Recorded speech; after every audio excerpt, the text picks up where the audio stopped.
Saludos a todos, buenas tardes, bienvenidos al Sol de la Tarde en este día maravilloso, miércoles 23 de abril. Mañana es 24 de abril, Fafa. Día histórico.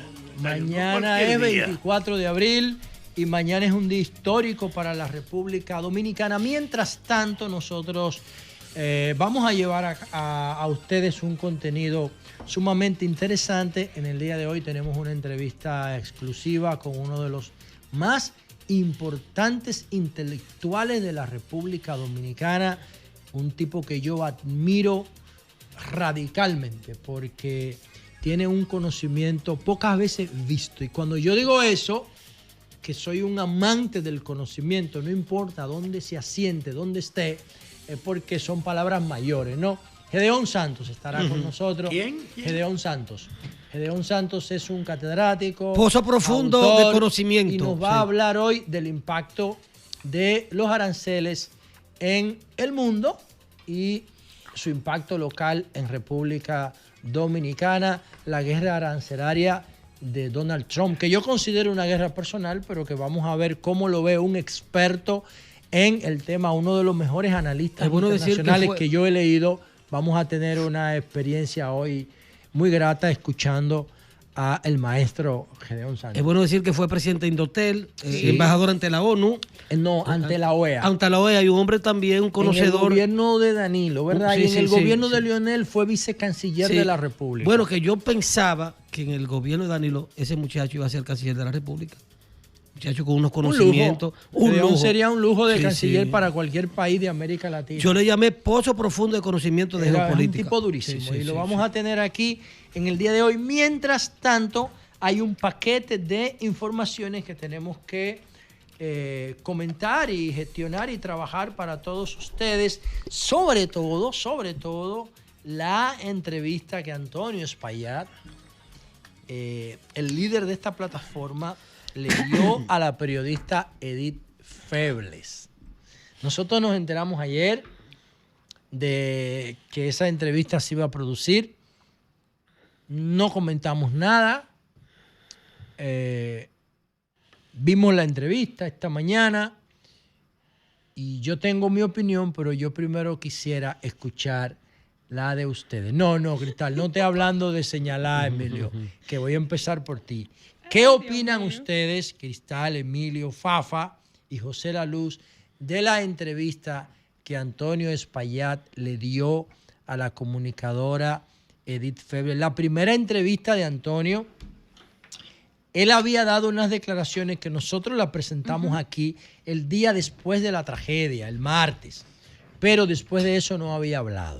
Saludos, Félix. Saludos. ¿Cómo tú estás, Lido? Bien. Entonces, vamos a ver qué opina el panel sobre la entrevista que Antonio Espaillat le dio a la periodista, nuestra amiga Edith Febles. Saludos para Edith, donde quiera que se encuentre.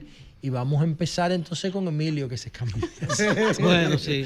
Emilio, ¿qué te pareció la entrevista? ¿La viste? ¿Y qué impresión te causó?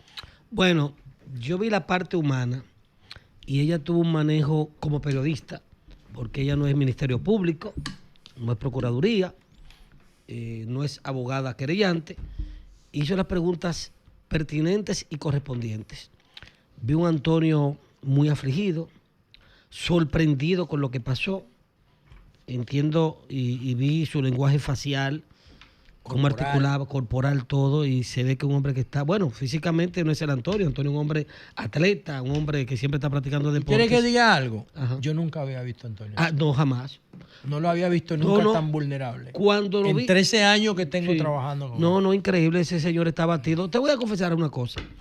Me dijo, tal vez un exabrupto de mi parte, me dice un hermano mío que no es psicólogo ni psiquiatra, sino que es un contador público autorizado. Dice, mire, Emilio, yo no seré psiquiatra, ni mucho menos, pero te aseguro que el dolor que están sintiendo los familiares de los muertos es un dolor fuerte. Y yo entiendo que esas personas van a ser más fácil recuperar emocionalmente que Antonio. Yo le dije, ¿por qué? Y me hizo una hipnosis. Señores, lo que ha pasado ha sido una catástrofe sin precedentes. Un negocio que ¿Ustedes se recuerdan cuando estuvimos en la rueda de prensa del lanzamiento del programa, del relanzamiento? Que yo dije, doña Grecia enseñó a los dominicanos y dominicanas a bailar los lunes. ¿Recuerdan? Sí. Yo Tú lo conozco, dijiste en el acto. yo conozco esa historia de cuando estaban al lado de Coca-Cola. Yo conozco la trayectoria de ese negocio, cómo se fue desarrollando. Señores, el DXC no era una discoteca, era un estilo de vida.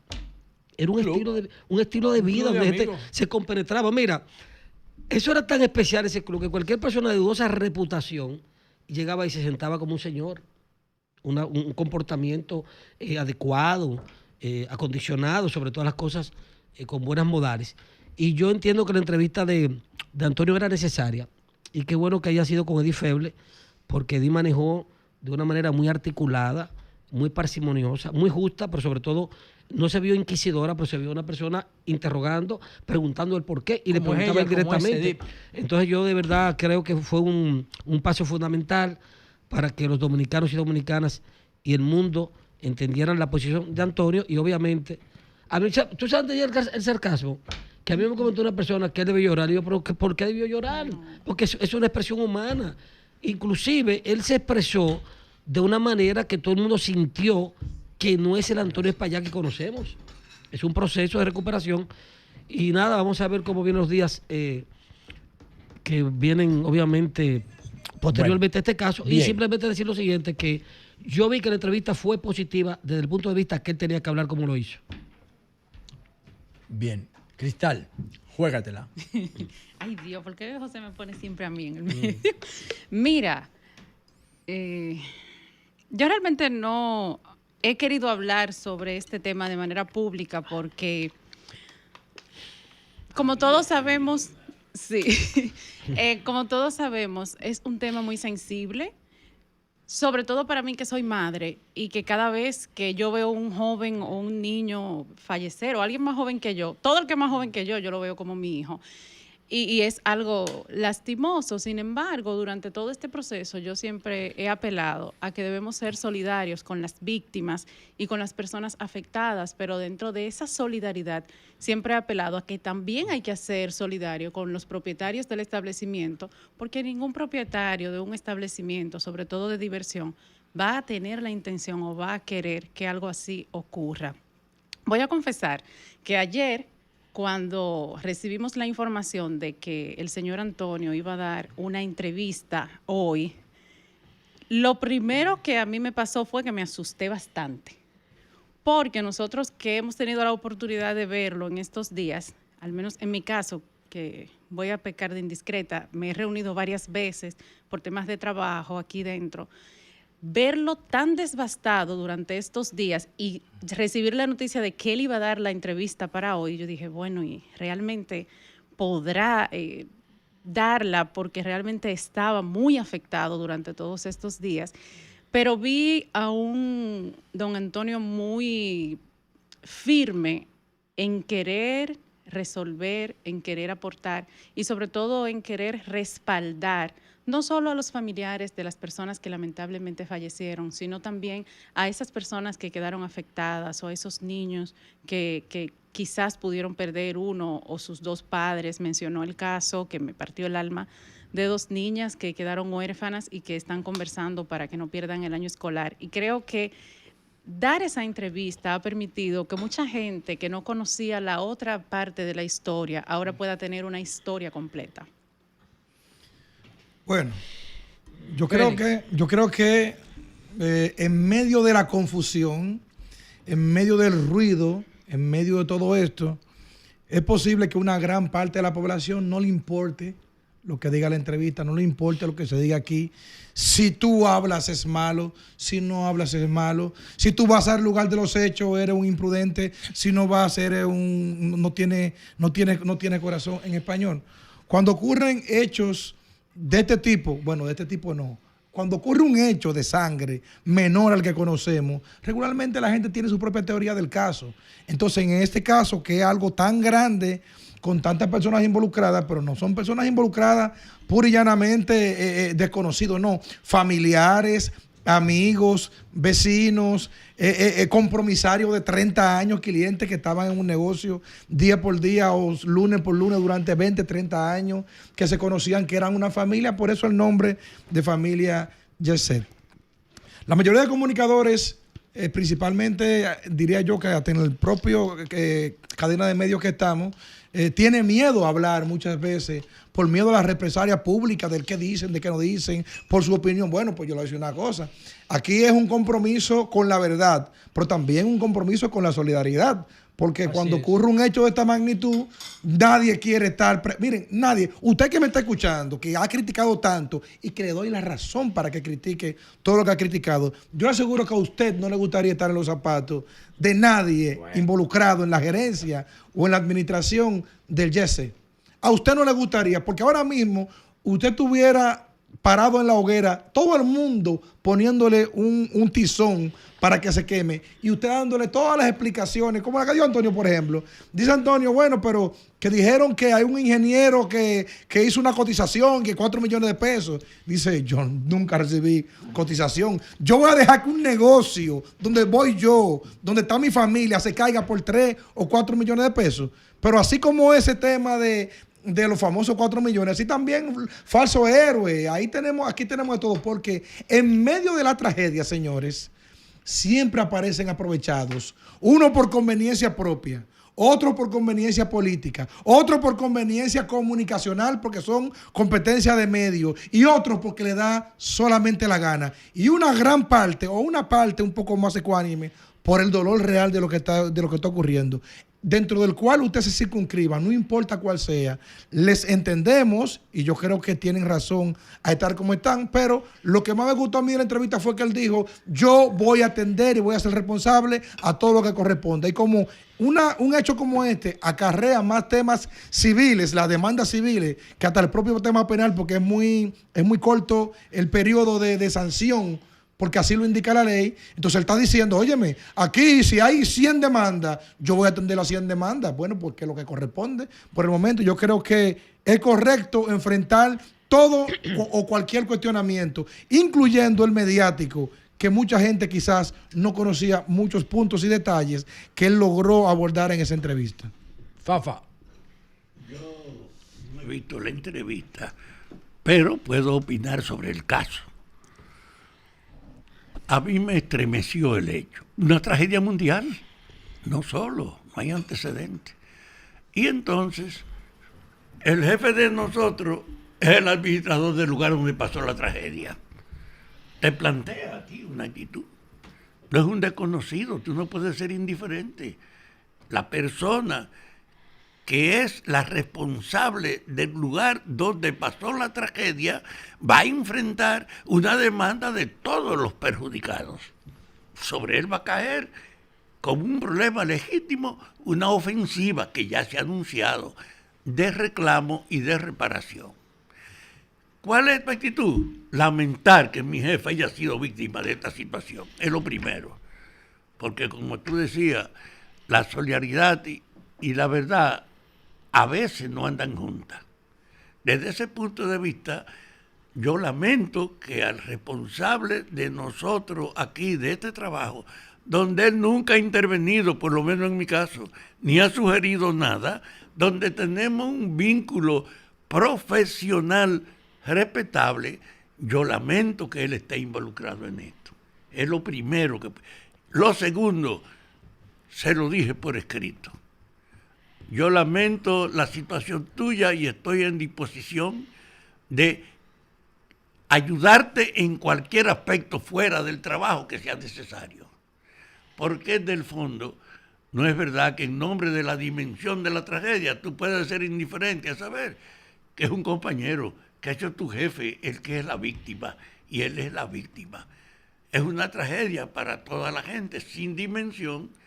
Yo decía que Putin y el Papa, los dos mandaron condolencia aquí. Sí, claro. Así que es una conmoción del mundo lo que se produjo. Y nosotros estamos al lado del responsable que tiene que defender. Creo que es una gran cosa expresar su disposición de ir a la justicia, de estar en disposición de la justicia. ¿Cómo va a darse eso? Claro que hay un conflicto de interés y va a tener encima todas las demandas de la gente que cree que puede cobrarse la desgracia. Va a hacer eso. De todas maneras, es una persona vinculada a uno, que uno no puede ser indiferente a decir, coño, qué vaina a una persona tan cercana a uno, meterla en este baón tan pesado y que solo ahora comienza a desplegarse. Bueno, señores, miren, gracias Fafa, a Feli, a Cristal, a Emilio por sus opiniones. Los demás compañeros van a emitir su opinión un poco después. Sin embargo, yo quiero decir algo también con relación a esta entrevista. Saludar a Edith, que es una gran amiga y una gran comunicadora, y que logró esta entrevista con Antonio, la primera que él ofrece después de la tragedia. Pero las primeras declaraciones fue por aquí, por el Sol de la Tarde, y nosotros las presentamos. Eso fue el martes después de la tragedia a las 6:30 de la tarde. La presentamos nosotros por aquí. Fueron las primeras declaraciones. Y yo quiero decir algo con relación a esto. Yo no hubiese hecho eso de esa manera. Lo digo. La entrevista. No. Lo hubiese dicho, si yo hubiese sido Antonio, yo, no él, porque yo no he hablado con él de eso, de la entrevista. Yo me enteré ayer en la tarde y decidimos no comentarlo. El equipo decidió no comentarlo porque nosotros no formamos parte de la estrategia comunicacional de eso. A mí nadie me ha dicho, di esto o no lo diga. Nadie, ni a ninguno de este equipo. Nosotros decimos lo que consideramos decir y no decimos lo que no consideramos por iniciativa propia. Aquí no hay de que una estrategia, ni que una línea, nada de esa vaina. No, y es bueno decir, para que quede claro, que incluso en mi caso, que soy nueva en este espacio, lo primero que hice al llegar luego de la tragedia fue decir, José, vamos a hablar del tema, ¿qué vamos a hacer? Y las palabras textuales, lo voy a revelar, discúlpame, que a mí me dijeron fue, usted puede decir lo que usted quiera. Claro, y de hecho, después que termine mi participación aquí, vamos a hacer una pausa y vamos a permitirle a la gente que también opine sobre la entrevista, los que la vieron, atención, para que vamos a abrir los teléfonos para que las personas opinen sobre la entrevista de Antonio a Edith Feble, porque él se expuso a los medios de comunicación por alguna razón, ¿no? Se expuso y dijo, yo quiero decir lo que... Yo voy a responder lo que tú me quieras preguntar. Yo no creo que a Edith se le escriba un guión. No puede, ¿verdad? No. ¿Entiendes? Entonces, él sintió la necesidad de hablarle a la población. Ahora, yo, si hubiese sido él, lo hubiese hecho de una manera distinta y lo voy a decir por aquí sin ningún problema. Mira, me llamó hoy, perdóname, Antonio Turio Cabrera, presidente de High Class, un gran amigo. Saludos para él. Un gran amigo de RCC Media. De hecho, cuando los compañeros de la mañana van a Nueva York, hacen sus programas desde... Bueno, he estado ahí. Pero varias veces. Coordinamos también para cuando todo este proceso pase, esta tragedia, hagamos el Sol de la Tarde desde allí. Para solidarizarse, ¿no? Con todos nosotros, con Antonio. Ahorita lo llamamos, Antonio. Muy preocupado Tuli. Sí. Tuli es un hombre que es un ejemplo de superación. Yo que sé cómo Tuli ha construido ese imperio. Lo vamos a llamar, no te preocupes. Perfecto. Lo vamos a llamar. Saludos para ti, Tuli. Sí, entonces, lo que quiero decir con relación a esto es lo siguiente. ¿Por qué yo no lo hubiera hecho de esa manera? Bueno, yo no lo hubiera hecho de esa manera porque cuando Antonio dio las declaraciones por aquí, el martes después de la tragedia, en mi canal de YouTube, 2 o 3 días después, yo dije que Antonio debía hablarle al país, pero no de manera grabada. Yo propuse en mi canal de YouTube que Antonio debía hablarle al país en un live para que todo el mundo le preguntara lo que quisiera. Y si yo hubiese sido él, yo cojo esta emisora como emisora matriz, creo una expectativa, genero una expectativa de 48 a 72 horas para que internacional y nacionalmente todos los medios que quieran se conecten. Pongo todos mis medios en cadena y hubiese abierto el micrófono 2 horas para que todo el mundo me pregunte lo que quiera y hubiera especializado una línea para las víctimas, o para las familias que tuviesen vinculado a alguna de las víctimas, para que si ellos también querían hablarme o preguntarme lo que sea, se lo respondo en el live. 2 horas o las horas que fueran necesarias, 1 o 3, yo no sé. Pregúntame lo que quieras. ¿Por qué yo hubiese hecho eso? Primero, porque yo sé que Antonio no sabe lo que pasó. Porque nadie en República Dominicana sabe lo que pasó ahí. Nadie. La gente puede tener hipótesis, puede tener ideas, especular, puede tener lo que sea, puede tener intereses, puede tener opiniones, pero saber lo que pasó ahí no lo sabe nadie. Puede ser ingeniero, puede ser físico, puede ser profesor universitario, puede ser abogado, puede ser lo que sea. Y ahí nadie sabe lo que pasó. Hay 2 oportunidades de saberlo. El informe de la ONESBI a 90 días, que ahí está el ingeniero Madera, un tipo bragado con un currículum vitae que mete miedo, tipo con una formación brutal, graduado de INTEC y de un paquete de organismos internacionales. Y está paralelamente la investigación del Ministerio Público. Hasta que esas 2 líneas de investigación no generen un informe, nadie sabe, porque esa tragedia no tiene precedente, ni en América Latina ni en el mundo. Ese tipo de tragedia, con ese perfil, con ese tipo de desplome de techo. Entonces, como yo no sé nada y yo no tengo intención de dañar, porque nadie tiene una discoteca para que se caiga, nadie tiene una discoteca para que tus amigos se mueran, nadie tiene una discoteca para que tu hermana se muera, porque la hermana de Antonio, lo decía Antonio en la entrevista esta mañana, lo llamó desde los escombros, de abajo. Ella está viva porque su marido se le tiró arriba. Pero además, es lo mismo que la gobernadora, la hermana de Nelson Cruz, no Elsie. Nelsie Cruz. Llamó al presidente debajo de los escombros.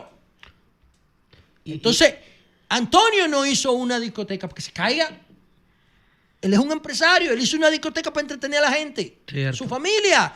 El negocio patrimonial. Era un estilo de vida, Yexel. Entonces, partiendo de eso, de que él no tiene su responsabilidad penal, no tenía la intención de hacer daño, yo parto de una hoja en blanco. Vamos a llenarla todos. Pregúntenme lo que quieran, no importa. Todo lo que quieran. Pero yo le doy la oportunidad también a la comunidad internacional, a los dominicanos que viven fuera, a los familiares de la víctima, a los medios de comunicación, incluso a la competencia de que se conecte. Todo el que quiera. Yo no hubiese grabado una entrevista. ¿Lo que hicieron está bien? Sí. Lo respeto también.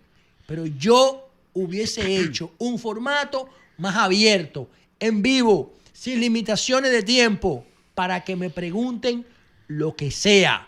Eso se hace cuando tú tienes la intención de que las cosas se aclaren, que yo creo y estoy absolutamente convencido de que eso es lo que Antonio quiere. Graimer, ¿tú quieres decir algo sobre el tema? Bueno, pues vamos a hacer una pausa.